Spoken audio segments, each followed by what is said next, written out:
bendiga, Iglesia de Jesucristo. Le damos muchas gracias a Dios por este nuevo espacio, como estar compartiendo en este momento, palabra de Dios, palabra de vida. Le damos gracias a Dios por este hermoso tiempo, de poder estar juntos. Yo desde acá, vos de tu casa, de tu hogar, o de tu trabajo, ahí donde te encuentres, vamos a tener un tiempo hermoso en la presencia del Señor. Así que estamos más que agradecidos a Dios por este hermoso día de vida, así que Dios nos regala, donde Dios tiene una bendición especial para cada uno de nosotros. Así que vamos a predisponer este tiempo, vamos a predisponer nuestro corazón, nuestros oídos espirituales para poder escuchar la palabra del Señor y poder recibir el consejo que Dios tiene para nuestras vidas, la ayuda, la fortaleza que Dios tiene y quiere derramar sobre cada uno de nosotros. Así que estamos más que agradecidos por este hermoso tiempo y quiero animarte, que te pongas cómodo en tu casa, en tu living, en tu comedor, en tu cocina, en tu patio, donde estés, que te pongas cómodo, que vamos a alabar al Señor, vamos a glorificar el nombre de Dios y a escuchar una palabra poderosa de parte de Dios que Él tiene preparada para cada uno de nosotros. Así que estamos más que agradecidos a Dios por este hermoso domingo y juntos vamos a adorar al Señor, vamos a glorificar el nombre de Dios. Y te invito, vamos a orar a Dios, vamos a encomendar este hermoso tiempo en las manos de Dios, presentando nuestras vidas delante del Señor, y a predisponer nuestro corazón para recibir toda la bendición de nuestro Dios. Oramos al Señor. Padre querido, te adoramos, te bendecimos. Te damos gracias por este hermoso momento, Señor, que podemos estar delante de tu presencia. Te damos gracias por este hermoso día que vos nos regalás más de vida. Te damos gracias, Padre Santo, porque estamos comenzando esta reunión, Señor, virtual, y queremos bendecir a cada hermano, a cada hermana, a cada oyente, a cada amigo que está, Dios mío, del otro lado. Queremos bendecirnos esta tarde, que el poder de tu Espíritu Santo esté obrando con poder, Señor, y gloria sobre cada una de sus vidas. Que vos quites toda carga, quites todo peso, toda preocupación sea quitada, Padre Santo, esta tarde en el nombre de Jesús, y que podamos recibir tu paz, podamos recibir tu alegría, podamos recibir la fortaleza, Señor, que solamente provienen de tus manos. Encomendamos este hermoso tiempo en tus manos y que tú tomes el control y dominio, Señor, de cada una de nuestras vidas, en el nombre de Jesús. Amén, amén y amén. Le damos gracias a Dios y quiero compartir una palabra del Señor con ustedes en esta preciosa tarde que está en Lucas capítulo 10 y versículo 38. Vamos a compartir la palabra del Señor esta tarde. Lucas 10, 38, que dice así: Aconteció que yendo de camino, entró en una aldea y una mujer llamada Marta le recibió en su casa. Esta tenía una hermana que se llamaba María, la cual sentándose a los pies de Jesús oía su palabra. Pero Marta se preocupaba por muchos quehaceres y acercándose dijo: Señor, ¿no te da cuidado que mi hermana me deje servir sola? Dile pues que me ayude. Respondiendo Jesús le dijo: Marta, Marta, afanada y turbada estás por muchas cosas, pero solo una es necesaria, y María ha escogido la buena parte, la cual no le será quitada. ¡Wow! ¡Qué linda que es la palabra del Señor! ¡Qué hermosa que es la palabra de Dios! Dice que Jesús entró en una aldea y entró a la casa de Marta, una casa de una amiga de Jesús. Había dos hermanas que eran amigas de Jesús y Jesús entró a su casa a compartir un tiempo con ellos, así como Jesús quiere entrar en tu casa en esta tarde, a compartir un tiempo, a compartir un espacio con Él, porque Él tiene una palabra específica para cada una de nuestras vidas. Y Marta dice que estaba preocupada por muchos quehaceres, trabajando en su casa, preparando quizá un bizcochuelo, preparando algo para poder servir a Jesús, pero dice que María se sentó a los pies de Jesús para oír la palabra que Jesús tenía para su vida en ese momento. Y Marta estaba preocupada por tantos quehaceres. Era para atender a Jesús, era para poder recibir bien a Jesús. Pero dice que Marta le dijo al Señor: Señor, ¿no te das cuidado que mi hermana me deje servir sola? Decime pues que me ayude. Pero Jesús le dijo: Marta, Marta, afanada y turbada estás con muchas cosas, pero una sola cosa es necesaria. Y María ha escogido la buena parte, la cual no le será quitada. Así que, hermano, que esta palabra sea de aliento y motivación. Hoy Jesús está entrando a tu casa, está entrando a tu hogar.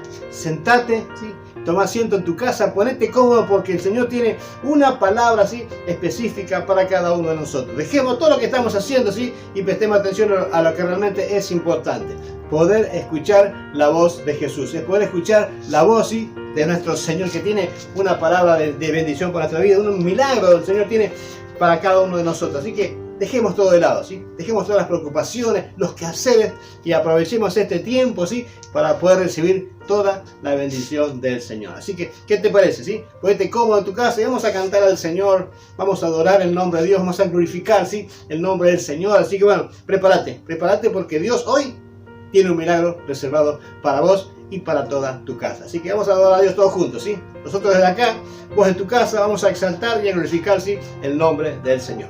Que Dios te bendiga.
Gracias sublime.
Y acá seguimos, ¿sí? Acá seguimos alabando al Señor, seguimos glorificando el nombre de Dios, hermanos queridos. Y quiero orar en esta tarde para orar por tu vida, orar por tu petición. Vamos a presentar nuestras peticiones delante del trono de Dios. Vamos a presentar, ¿sí?, nuestras necesidades, nuestros problemas, nuestras situaciones. Vamos a poner todo en las manos de Dios para que Dios pueda glorificarse, ¿sí?, en cada una de ellas. Quizás para nosotros sean cosas imposibles, pero estamos creyendo en un Dios de imposible, en un Dios de milagros, ¿sí? Así que vamos a golpear la ventana de los cielos en esta tarde y a encomendar, ¿sí?, nuestras peticiones. Ahí vos, donde estás, comenzá a hablar con Él y presentarle tu situación.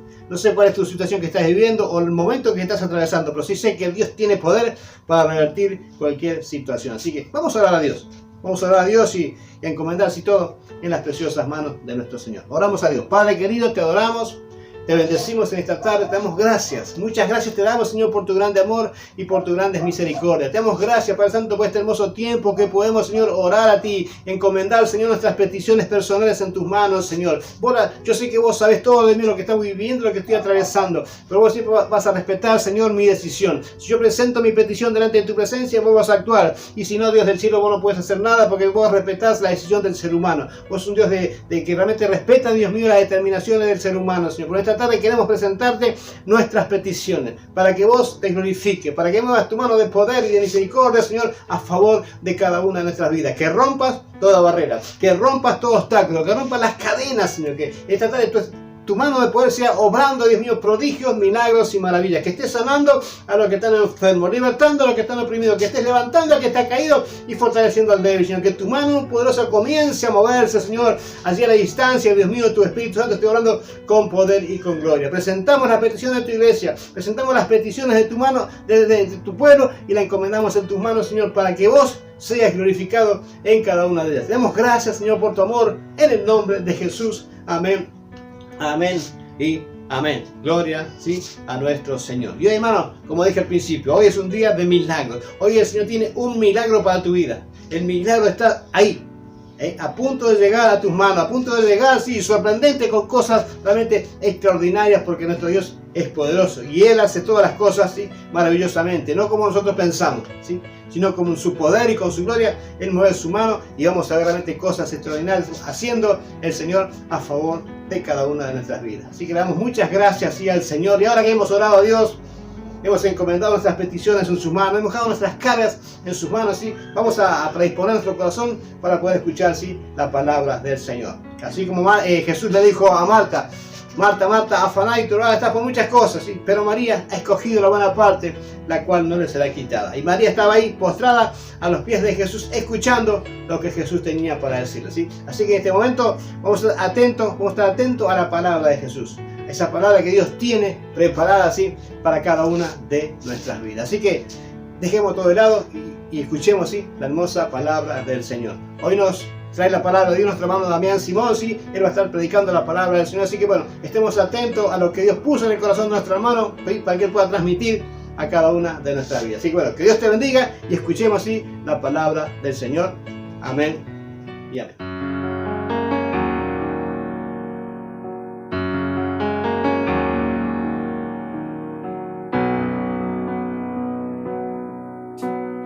Yo quiero más de ti,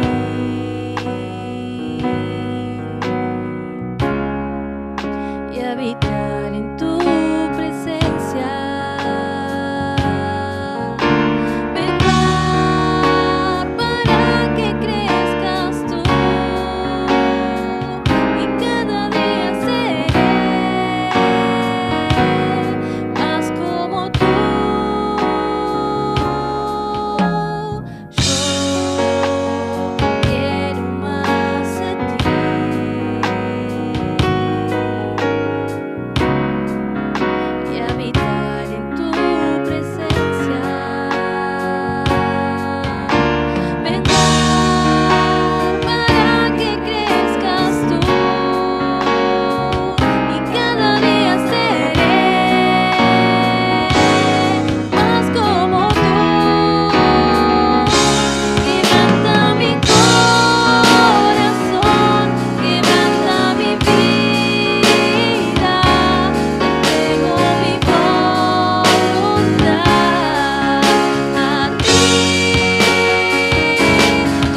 buenas tardes, buen domingo para todos, Dios les bendiga. Mi nombre es Damián y en esta tarde tengo la bendición, el privilegio de poder compartir la palabra de Dios con la iglesia. Sin más, vamos a aprovechar bien el tiempo y vamos a compartir la palabra de Dios que le he puesto como título Jesús es suficiente. Jesús es suficiente. Y vamos a compartir la palabra de Dios en el Evangelio de San Mateo, capítulo 27, versículo 45 al 51. Dice así la palabra de Dios. Y desde la hora sexta hubo tinieblas sobre toda la tierra hasta la hora novena. Cerca de la hora novena Jesús clamó a gran voz diciendo: Elí, Elí, lama sabactani. Esto es: Dios mío, ¿por qué me has desamparado? Algunos de los que estaban allí decían al oírlo: a Elías llama a este. Y al instante, corriendo uno de ellos, tomó una esponja y la empapó de vinagre, y poniéndola en una caña le dio a beber. Pero los otros decían: deja, veamos si viene Elías a librarle. Mas Jesús, habiendo otra vez clamado a gran voz, entregó el espíritu. Y he aquí, el velo del templo se rasgó en dos, de arriba abajo, y la tierra tembló y las rocas se partieron. Vamos a hacer un pequeño momento de oración para que Dios pueda hablar a nuestras vidas. Señor, te damos gracias en esta tarde por tu inmenso amor y gran misericordia. Queremos pedirte, Señor, que tú seas el que nos esté hablando a través de tu Espíritu Santo. Frecuentemente, Señor, escuchamos a hombres, mujeres, cuando escuchamos tu palabra, los vemos, los oímos, pero realmente tenemos que ser conscientes de que tu Espíritu Santo que opera en nosotros es el que habla a nuestros corazones. Te ruego, Señor, que no sea yo el que esté hablando e impartiendo, sino tu Espíritu Santo, llegando a cada corazón y haciendo la obra que estás haciendo en cada uno, perfeccionándola y cumpliendo, Señor, con lo que quieres hacer en cada uno. Te pido, Señor, que bendigas a todo tu pueblo, a todos los oyentes, y que nadie, Señor, que nadie de los que está escuchando quede igual después de este mensaje como ha sucedido conmigo. Señor, te doy gracias porque Jesús siempre es suficiente, siempre lo es. Te damos gracias. Amén. Bueno, la palabra de Dios es clara en lo que sucedió en la muerte de Jesús, pero aún así nos genera ciertos interrogantes. Y quiero desarrollarme a lo largo de 3 interrogantes. El primero de ellos es: ¿por qué razón murió Jesús? El segundo de ellos es: ¿en qué momento cargó sobre él el pecado del mundo? La tercera interrogante la dejamos para después. Con respecto a la primera, ¿por qué razón murió Jesús?, tenemos que pensar o hacernos las siguientes preguntas para poder llegar realmente al claro, al llano de qué es lo que sucedió en ese momento y en ese contexto y en ese momento de la historia que realmente, como dije, partió la historia en dos y se habla de antes de Cristo y de después de Cristo. ¿Qué sucedió? ¿Jesús murió porque fue víctima del odio judío? No fue así. ¿Jesús murió porque fue producto de una traición? ¿Le podemos poner nombre a esa traición? ¿Judas? Tampoco fue el motivo, la razón que murió por una traición. No murió ni por el odio judío, ni por el desprecio judío. No murió siendo víctima de una traición. Nos podemos preguntar también si fue víctima de causas políticas, entre un tira y afloje entre Pilatos, Herodes y los mismos fariseos y religiosos de la época. Tampoco fue el motivo o la razón por la que murió Jesús. Si bien estuvo dentro del contexto de la muerte de Jesús, podemos preguntarnos si hubo otra causa, y la verdad es que sí. Primera de Corintios, los invito a que busquen en su Biblia Primera de Corintios capítulo 15, versículo 3 y versículo 4. Dice así, Primera de Corintios 15, 3 y 4. Porque primeramente os he enseñado lo que asimismo recibí, que Cristo murió por nuestros pecados conforme a las Escrituras, y que fue sepultado y que resucitó al tercer día conforme a las Escrituras. La Biblia es clara y nos dice que Jesús murió por nuestros pecados. Eso todos lo sabemos, todos somos conscientes, incluso personas que no siguen a Jesús, que no son parte del cristianismo activo, saben que Jesús murió por los pecados del mundo. Otra cuestión es reconocer eso. Pero yo me hago una pregunta más.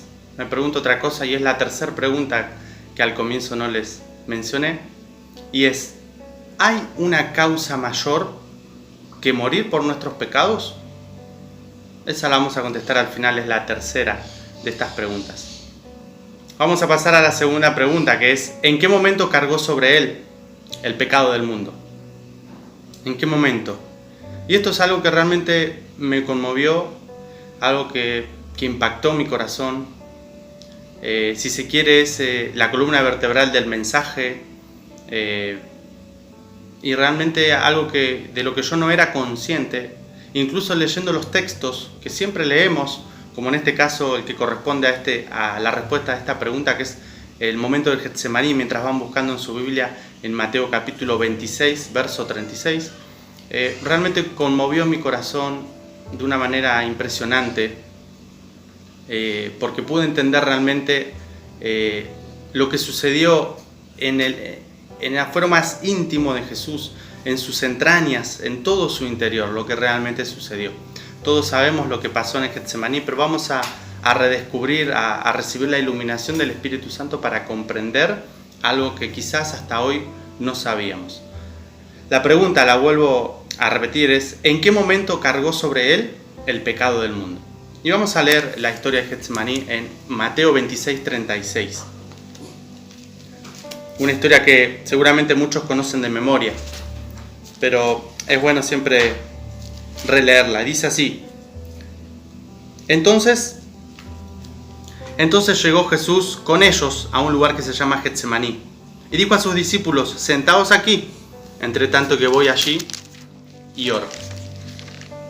Versículo 37. Y tomando a Pedro y a los dos hijos de Zebedeo, comenzó a entristecerse y a angustiarse en gran manera. Entonces Jesús le dijo: Mi alma está muy triste hasta la muerte. Quedaos aquí y velad conmigo. Y yendo un poco adelante, se postró sobre su rostro y orando y diciendo: Padre mío, si es posible, pasa de mí esta copa, pero no sea como yo quiero, sino como tú. Vino luego a sus discípulos y los halló durmiendo, y dijo a Pedro: ¿Así que no habéis podido velar conmigo una hora? Velad y orad, para que no entréis en tentación.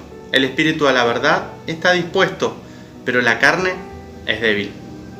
Otra vez fue y oró por segunda vez, diciendo: Padre mío, si no puede pasar de mí esta copa sin que yo la beba, hágase tu voluntad.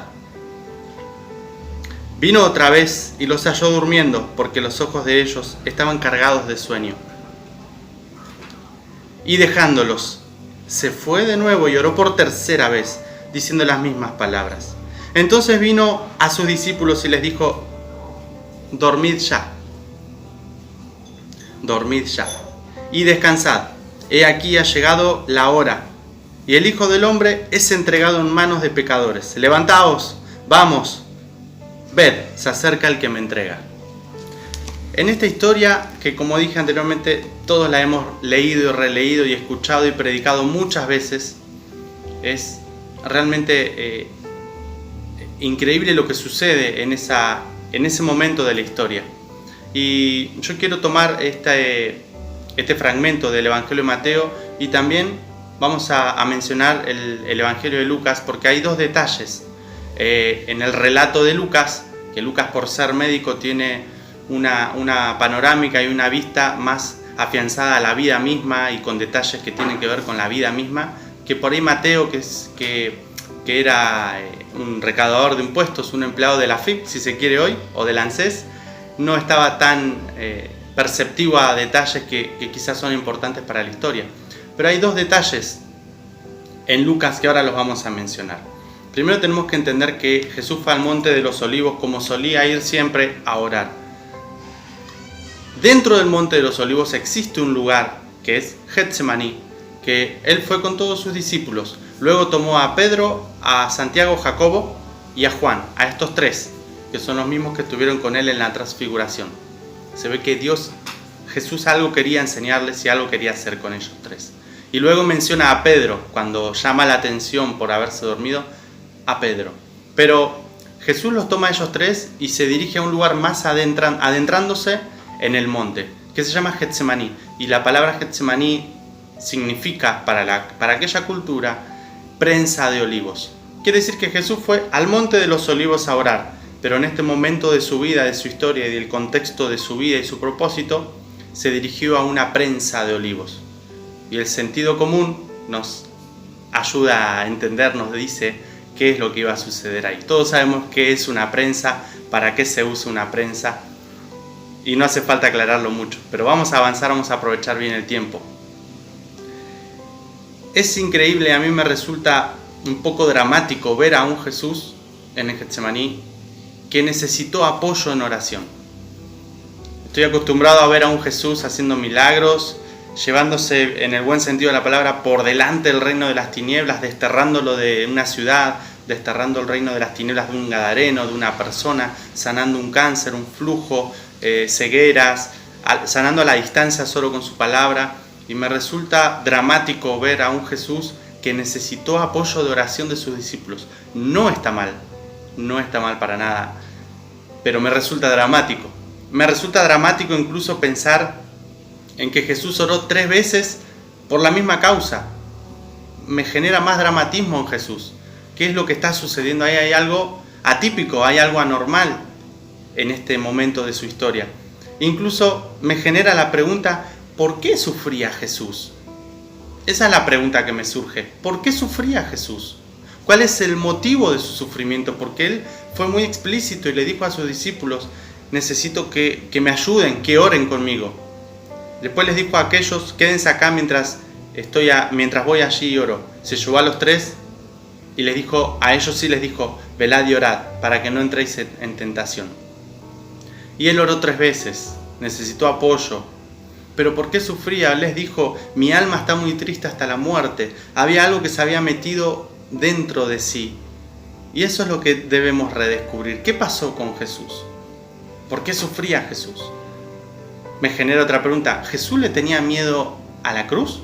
¿Miedo a la muerte?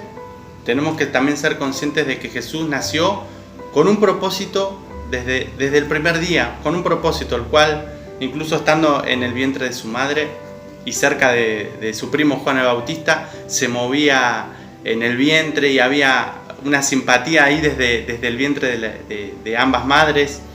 Y luego cuando Juan lo ve a Jesús, reconoce su propósito, su llamado y quién era este hombre. He aquí el Cordero de Dios que quita el pecado del mundo.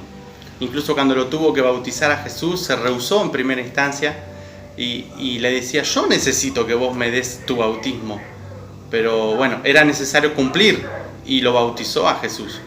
Pero realmente me genera esta inquietud. ¿Jesús tuvo miedo a la cruz? Porque incluso yo mismo en mensajes en años anteriores con respecto a este tema, interpretaba esto de que Jesús en ese momento tuvo que tomar la decisión de ir o no a la cruz. En ese momento, estando en agonía, tuvo que decidir, ahí él tuvo la revelación de la cruz y tuvo que ver si iba a la cruz. Y que esto que de alguna manera trata de negociar con el Padre o trata de hablar con él, si es posible pasa de mí esta copa y si no, bueno, igualmente se haga tu voluntad. Y esa conversación tan íntima con el Padre, hay una cuestión muy profunda ahí. Y es lo que quiero que realmente podamos desarrollar. Yo creo que Jesús nunca tuvo miedo a la cruz. Fue el propósito por el cual vino al mundo. Vino para morir por nuestros pecados. Pero ¿qué estaba sucediendo en Jesús? Y empiezo a pensar un poco en el trasfondo de los mártires. Porque los mártires, como Esteban, como Pedro, como los discípulos y todos los seguidores de Jesús en aquel momento, iban a su muerte con gozo, con alegría, cantando himnos, cantando salmos. Y me resulta incómodo pensar que Jesús tuvo miedo a la cruz. Y realmente no es la respuesta que Jesús tuvo miedo, no es la respuesta. Pero me sigue generando la incógnita, ¿por qué sufría Jesús? Vamos a seguir avanzando y ahí sí vamos a mencionar el extracto que está en Lucas, que es... Hay 2 detalles que menciona Lucas, que es que él sudaba sangre y que descendió un ángel del cielo en respuesta a su oración, respuesta de Dios a la oración de Jesús, que vino para fortalecerle. E investigando un poco esto, llego a la conclusión de que la palabra que se usó en la Biblia para hablar de que el ángel vino a fortalecerle es la palabra griega enishuo. La preposición en denota una posición fija en tiempo, en espacio o en estado, una posición. Y la palabra ishuo, que viene de iscus, denota tener o ejercer fortaleza y vigor. Lo que nos está diciendo la Biblia, que está bien traducida la palabra que vino para fortalecerle el ángel, realmente también se puede interpretar como la palabra corresponde, es que este ángel vino para ponerlo en su posición, como decimos, para ubicarlo en tiempo y espacio, para decirle, hey, ejercé lo que tenés, vos sos tal persona, vos sos el Salvador del mundo, vos sos el Cordero, el que dejó el trono y vino para morir. Vino el ángel para fortalecerle, para ubicarlo en tiempo y espacio, para ponerlo en su posición, porque todo lo que estaba sucediendo en su interior no lo estaba desenfocando. Jesús nunca se desenfocó, pero hubo un proceso tan intenso, que incluso clínicamente hay un nombre para este momento donde uno suda sangre, que ante una agonía tan profunda, los vasos capilares se rompen y se puede sudar sangre. Hay una explicación científica y clínica y está probado. Es atípico, es anormal, no a todos nos sucede, pero a Jesús le pasó en ese momento y Lucas denota ese detalle, el del ángel y el de la sangre. Pero avanzando un poco más, no me responde la pregunta de por qué sufría Jesús de tal manera. Y vamos avanzando porque en el corazón de Jesús habían cosas que él venía cargando que estaban en su conocimiento, y es que él sabía y cargaba con la traición de uno de sus amigos, con la traición de uno de los que él eligió, la traición de Judas. Él conocía, de hecho él lo manifestó a sus discípulos, que iba a haber uno que lo iba a entregar, y cuando termina el Getsemaní dice, vamos, levantaos, vamos, que ahí viene el que me entrega. Él cargó con esa traición en su corazón, no solo con eso, sino con la negación de aquel que se había quedado dormido, del que le iba las llaves de la iglesia, al pilar de la iglesia. Aquel que se quedó dormido, que no pudo orar una hora, lo iba a negar 3 veces. Él cargó en su corazón con eso. Y me pregunto, ¿es esto por lo que sufría Jesús? Incluso él sufría el desprecio, el odio, el menosprecio, el abandono de su propio pueblo, de los judíos, a quien vino a buscar. Él vino a buscar lo que se había perdido, las ovejas de la casa de Israel. Y ellos mismos lo negaron y no quisieron saber nada con él. Y todo esto cargaba al corazón de Jesús. Y no responde a mi pregunta, ¿por qué sufría Jesús? No era esa la agonía a la que se refiere la Biblia.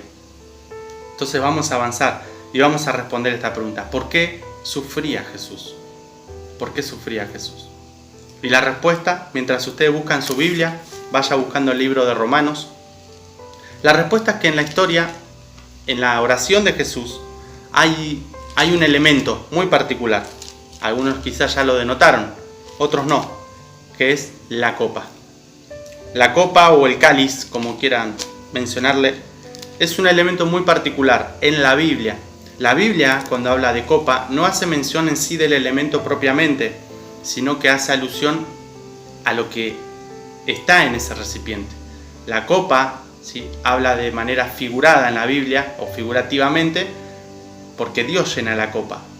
Dice en el Apocalipsis que la copa era el incienso, con las oraciones de los santos. También nos habla en el Apocalipsis sobre las copas de ira que vendrán sobre la humanidad. La copa es un elemento que habla de manera figurada sobre lo que Dios va a hacer o lo que Dios tiene para tal nación, tal persona o tal pueblo. La copa habla en sentido figurado. Pero ¿de qué habla la copa? Que Jesús estaba hablando con el Padre, que le dijo, si es posible, pasa de mí esta copa. La copa es el motivo por el que Jesús oró 3 veces. La copa es el motivo por el cual él se entristecía y se angustiaba hasta la muerte. No la traición, ni la negación, ni todo el odio de los judíos, ni nada de esto realmente conmovía el corazón de Jesús. Lo que sí conmovió el corazón de Jesús y lo puso de rodillas 3 veces. Y tuvo que venir un ángel del cielo en respuesta de Dios para ubicarlo en tiempo y espacio, para fortalecerlo, para decirle: hey, toma vigor, ejerce la fuerza que tenés, tu propósito, tu llamado, tu identidad es esta copa. ¿De qué se trata esta copa? Vamos a ver de qué se trata esta copa. Vamos a comenzar leyendo, son solamente 4 versículos. Romanos 1:18, Romanos 2:8, Juan 3:36 y Salmos 75:8. Romanos 1:18 dice lo siguiente: porque la ira de Dios se revela desde el cielo contra toda impiedad e injusticia de los hombres que detienen con injusticia la verdad. Esa es la copa, la ira de Dios. La copa habla en sentido figurado, habla de algo que Dios va a poner sobre ella. Vamos al segundo texto, que es Romanos 2:8, que dice lo siguiente: pero ira y enojo a los que son contenciosos y no obedecen a la verdad, sino que obedecen a la injusticia. Vamos al tercero, Juan, el Evangelio de Juan 3:36. Dice de esta manera: el que cree en el Hijo tiene vida eterna, pero el que rehúsa creer en el Hijo no verá la vida, sino que la ira de Dios está sobre él. Y vamos al último, al libro de Salmos. Salmos 75, versículo 8. Dice lo siguiente: porque el cáliz, copa, está en la mano de Jehová, y el vino está fermentado, lleno de mistura, y él derrama del mismo. Hasta el fondo lo apurarán y lo beberán todos los impíos de la tierra. Y hay un montón de textos más. Hay en Jeremías, en Isaías, en Apocalipsis, en Ezequiel, en fin, en más salmos. Hay un montón de textos que hablan de la copa, de la ira, del enojo que los injustos, los impíos, los que no guardan la verdad, los que no siguen los preceptos de Dios, iban a sufrir. ¿Por qué? Porque sencillamente la paga del pecado es muerte. Y ahí está la respuesta. ¿Por qué sufría Jesús? Jesús tuvo que decidir en el Getsemaní, en esa prensa de olivos, donde el aceite puro de la vida de Jesús fue prensado y fue sacado de ahí. Él tuvo que tomar la decisión si iba a tomar esa copa del Padre o no. Y tuvo que orar 3 veces por ello. Y tuvo que bajar un ángel del cielo para ubicarlo en tiempo y espacio, darle vigor, fortalecerlo, decirle que ejerza su identidad, su fortaleza y lo que él era y agarrar el propósito de su vida.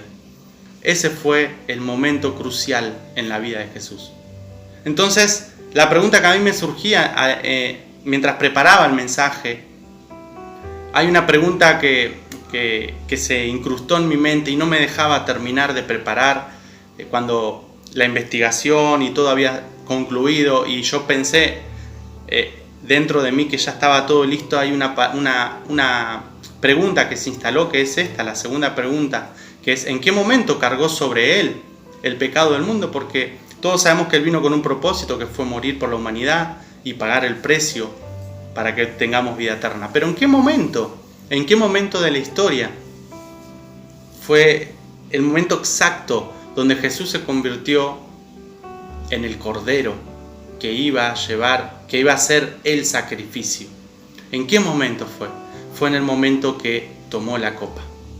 En el momento que tomó la copa. Jesús tomó la copa del Padre. Y eso está en el Evangelio de Juan. Vamos a compartirlo también. No se enojen conmigo que los hago ir y venir por la Biblia, pero los que me conocen ya saben que es así. Me gusta que todo quede respaldado. Y dice así la palabra de Dios: en el arresto de Jesús, luego del Getsemaní, inmediatamente después del Getsemaní, dice la Biblia en el Evangelio de Juan, capítulo 18, versículo 11. Es el momento donde todos conocemos, cuando Pedro se enoja, se rebela por el arresto y saca su espada y le corta la oreja a Malco, uno de los soldados romanos. Y dice así, entonces San Juan 18, 10 y 11.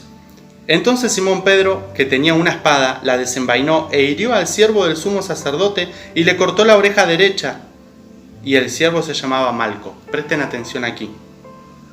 En el Evangelio de Mateo dice que Jesús le responde que al que a hierro mata, a hierro muere, o al que a espada mata, a espada muere. Pero Juan es el que estuvo, si ustedes recuerdan, en el Getsemaní. Él estuvo en la prensa de Olivos. Y él que estuvo dice lo siguiente. Jesús entonces dijo a Pedro: mete tu espada en la vaina. La copa que el Padre me ha dado, ¿no la he de beber? Juan estuvo ahí. Juan sabe de qué se trata la cosa. Y Juan da la pauta de que Jesús tomó la copa, aceptó la copa. Los mismos acontecimientos en la historia nos dan la pauta de que Jesús, con todo lo que conllevaba, tomó esa copa. Imagínense Jesús yendo ante el Padre en Getsemaní para recibir fortaleza, y el Padre, que es justo, que alguien tenía que pagar, alguien tenía que morir. Usted piense siempre que Dios es justo. Dios es amor, es misericordia, pero también es justo. Y alguien tenía que morir por el pecado de la humanidad. Alguien debía pagarlo. Alguien debía. No había una negociación. En Dios no existe corrupción, negociación. Dios es santo y Dios es justo. Y alguien tenía que pagar el precio. Y cuando Jesús llega a Getsemaní, el Padre quita esa manta blanca pura y tiene una copa para Jesús. Y es la copa de la ira. Si Él iba a cargar con el pecado del mundo, la ira de Dios iba a caer sobre Él. No había otra manera. Jesús nunca quiso escapar de la cruz. Solo le preguntó al Padre si no existía otra manera. Era el único momento en la historia de la humanidad donde la Trinidad se partía. Desde el momento de la creación eran los tres. Y en ese momento la Trinidad se partió, porque el Padre miró hacia un costado cuando el Hijo estaba en la cruz. El Padre mirando a un costado, dejando a su Hijo solo, porque era maldito, porque estaba cargado de pecado del mundo. Y la copa, que Dios es justo, la había bebido Jesús. Ese es el sufrimiento de Jesús. Eso es lo que hizo Jesús. Y ese es el momento exacto en donde Dios cargó sobre Él el pecado de toda la humanidad, cuando tomó la copa de la ira por la impiedad, la injusticia y la mentira. Respondida esta pregunta, vamos a ir a la última pregunta y a la recta final. ¿Hay una causa mayor que morir por nuestros pecados? Y sí, hay una causa mayor. Jesús no solamente murió por nuestros pecados, lo hizo, pero no solamente eso. Tenemos que entender lo que dice Romanos 3:23, que dice que estamos destituidos de la gloria de Dios, por el pecado obviamente.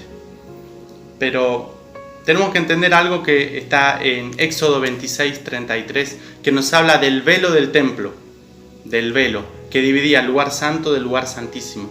¿Por qué hago mención del velo? Porque en el versículo 51 del pasaje inicial que leímos, Mateo 27:51, habla de que en el momento que Jesús murió, estaba en la cruz, fue todo cubierto de tinieblas la tierra, desde el mediodía hasta las 3 de la tarde, todo fue cubierto de tinieblas, lo que era una señal clara de que el pecado estaba sobre Él. Él hablando en la cruz, recordando el momento del bautismo, cuando el Padre le dijo: este es mi Hijo amado, en quien mi alma se complace, este es mi Hijo amado, obediente, justo, santo. Y ahora el Padre mirando hacia un costado, ni siquiera mirándolo, ni siquiera escuchándolo, y a su propio Hijo, que había dejado el trono para venir aquí a cumplir su propósito, que tomó la copa de ira, tenía que soportar, que vivir y atravesar. Padre, ¿por qué me has desamparado? ¿Por qué me has abandonado? Es la primera vez en la historia, en la vida de Jesús, que Él siente el desarraigo con su Padre. Pero eso lo pasó por nosotros. Algo sucedió en el templo, en el velo. Dice la Biblia que el velo se partió de arriba hacia abajo, porque lo partió Dios. Pero tenemos que entender algo muy significativo que tiene que ver con la vida de Jesús. Es que Dios no se equivocó al crear al hombre. Dios no se equivocó al crear al hombre. Dios hizo al hombre de manera perfecta, a la mujer también. Solo que le entregó en sus manos el libre albedrío, el poder de decisión. Dios no tuvo responsabilidad, Dios no falló, ni fue responsable de lo que pasó en el Edén, el incidente del Edén. Fue todo producto del hombre. El hombre no salió defectuoso y Dios tuvo que crear un plan B. Eso es erróneo, eso no es así. Pero hubo un problema, que fue el pecado, lo que sacó al hombre del Edén. Pero el problema no fue en sí el pecado solamente, sino la separación con Dios. Dios puso querubines en la puerta y una espada de fuego que se movía para que no entraran. Ese fue realmente el problema. El problema fue la separación por causa del pecado. Dios es santo. Dios es santo, no admite impureza ni inmundicia en su presencia. Dios es justo, no permite injusticias o impunidad. Siempre alguien debe pagar, porque Dios es justo. Es un concepto del cual tenemos que familiarizarnos al hablar de Dios, que Dios es justo. Dios estableció el velo, Dios estableció el velo de separación para que el hombre no muera.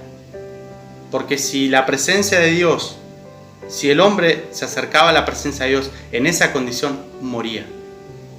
Dios estableció el velo de separación para preservar la vida del hombre.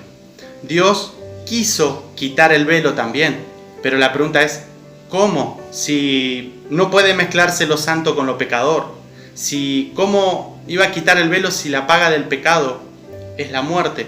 ¿Cómo podía hacerlo? Y ahí está la trascendencia de la vida de Jesús y a lo que hace mención el final de esta historia, que cuando Jesús muere, el velo se partió. Jesús es el que partió ese velo con su propia vida. Su vida es la que partió ese velo para que nosotros tengamos libre acceso ante el trono de la gracia. En Getsemaní hay algo trascendente. En el Edén el hombre dijo, no sea como tú quieres, sea como yo quiero. Y comieron del fruto y desobedecieron a Dios. Y en el Getsemaní Jesús cambió la historia y dijo, no sea como yo quiero, sea como tú quieres. El hombre convirtió el paraíso en un desierto y Jesús convirtió el desierto de vuelta en un paraíso para ti y para mí. Debes conocer a Jesús. Anímate a conocer a Jesús. Este es el Jesús que murió por vos, el que pagó el precio por vos, el que quiere estar cerca tuyo, el que quiere que te acerques a Él. Realmente debemos conocer a Jesús. Él pagó el precio más alto que le podían poner para que tú tengas vida y nunca más estés lejos de Dios.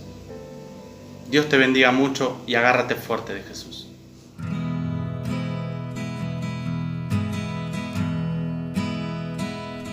Mi orgullo me sacó del jardín, su humildad colocó el jardín en mí. Y si vendiese lo que tengo a cambio de su amor, yo fallaría,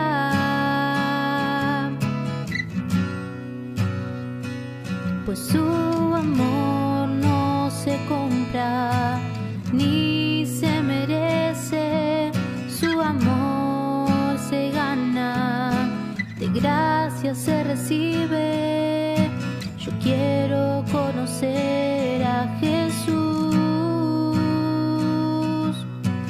quiero conocer a Jesús y ser hallado en Él,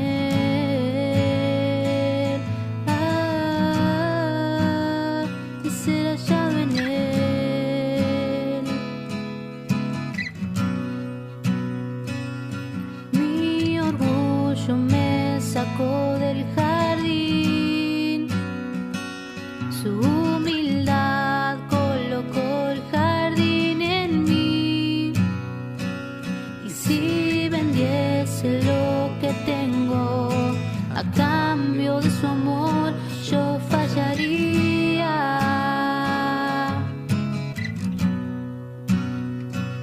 pues su amor no se compra ni se merece, su amor se gana, de gracia se recibe. Yo quiero conocer a Jesús, quiero conocer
Le damos sí, muchas gracias, hermano, al Señor esta tarde por su palabra. ¿Sí? Realmente estamos agradecidos a Dios por su palabra y que cuán grande amor tuvo el Padre ¿sí? para con nosotros. Dice la Biblia que cuán grande amor tuvo el Padre para con nosotros en que siendo aún pecadores, Cristo murió por nosotros. Y Él murió en esa cruz para darnos una salvación eterna. Él murió en esa cruz para perdonar nuestros pecados, para realmente hacer cosas extraordinarias en cada uno de nosotros. ¿Sí? Dice la Biblia que la paga del pecado es muerte, pero la dádiva de Dios, la gracia de Dios, sí, realmente está sobre cada una de nuestras vidas, hermanos queridos, y tenemos un Dios de oportunidades. Él hoy nos da una oportunidad para que podamos aceptar a Jesús como nuestro Salvador, para que podamos acercarnos al trono de la gracia y poder alcanzar ¿sí? el oportuno socorro. Dios, hermanos, es un Dios fiel, un Dios de amor y un Dios de misericordia, que tanto nos ama, que tanto ama a la humanidad toda, ¿sí? que envió a su Hijo Jesús a morir en esa cruz, a derramar su sangre ¿sí? para perdón de pecados y entregarnos ¿sí? una salvación eterna para estar en su presencia ¿sí? por toda la eternidad. Así que vamos a orar a Dios. ¿Qué te parece? Yo desde acá, vos de tu hogar, vamos a orar a Dios. Quizá estás apartado del Señor, quizá te alejaste de Dios o no te estás congregando. ¿sí? Este es el tiempo donde Dios se acerca a tu casa, ¿sí? para decirte que te ama, para decirte que realmente tiene cosas hermosas para entregarte. Él quiere perdonar tus pecados, ¿sí? Arrepentámonos de corazón y pidámosle perdón al Señor, ¿sí? para que Él pueda perdonarnos, pueda restaurarnos y volver a caminar nuevamente, ¿sí? tomado de la mano del Señor. Oramos, ¿sí? todos juntos, ¿sí? a nuestro Padre. Padre querido, te adoramos, Señor, te bendecimos. Te damos gracias, Señor, por tu palabra, Dios mío, dada en esta tarde, Señor. Te damos gracias, Señor, por ese sacrificio tremendo que hizo Jesús en esa cruz. Ese tremendo sacrificio, Dios mío, que Jesús hizo, se entregó, Señor, a sí mismo, Dios del cielo, para que a través de su muerte nosotros podamos recibir vida, para que a través de su sangre nuestros pecados sean perdonados, para que a través de esa redención poderosa, Dios mío, podamos tener acceso a tu presencia. Y dice tu palabra que el velo del templo se rasgó en dos, Señor, y tenemos libre acceso a tu presencia, Señor. Por eso yo te ruego que tú bendigas a cada uno de mis hermanos que está en su casa, en su hogar, con su familia, que tú bendigas en esta tarde, que perdones toda falta, que perdones todo pecado, Señor, que se haya cometido consciente o inconscientemente, perdónanos, Señor, lavanos con la sangre del Cordero, para que podamos recibir, Señor, tu perdón, podamos recibir, Dios mío, la redención, Padre Santo, por el precio que Jesús pagó, Señor, por cada uno de nosotros. Yo bendigo a tu iglesia, bendigo a tu pueblo, Señor, y desato sobre ellos un tiempo de victoria, desato sobre ellos un tiempo de paz, un tiempo de bendición, Señor, para cada uno de ellos, Padre querido. En el nombre de Jesús, extiende tu mano de poder para levantar al que está caído, fortalecer al débil y renovar la fuerza, Señor, de aquel que no tiene ninguna. Te damos gracias, Padre Santo, por tu grande amor y por tu grande misericordia, Dios del cielo. Bendecir tu iglesia, bendecir tu pueblo desde ahora y para siempre, en el nombre de Jesús. Amén, amén y amén. ¿Sí? ¡Wow! Bien, hermano, le damos gracias a Dios, que Dios bendiga tu vida, en tratar de que esta palabra que hemos escuchado, sí la podamos poner por obra en nosotros, sabiendo de que Jesús entregó su vida por amor a nosotros, por amor a tu vida y por amor a toda la humanidad, ¿sí? Para que a través de este sacrificio podamos tener libre acceso a la misma presencia del Señor. Que Dios te bendiga. Hasta la próxima semana. Si Dios quiere, que te saludes el pastor Ricardo Rojas de la Iglesia de Dios, Centro de Restauración Familiar, que está ubicado en la avenida Vergara y Antártida, Argentina, en la localidad de Rala, partido de Berazategui. Te haciendo una invitación. Los días domingos tenemos culto a partir de las 10 de la mañana, así que te esperamos. Y si pasás por acá o querés conocernos, va a ser bienvenido, donde vamos a alabar y a bendecir y a exaltar el nombre de Dios y a escuchar, sí, la gloriosa palabra del Señor. Que Dios te bendiga. Hasta la próxima, sí, Dios mediante. Amén y amén. Gloria al Señor.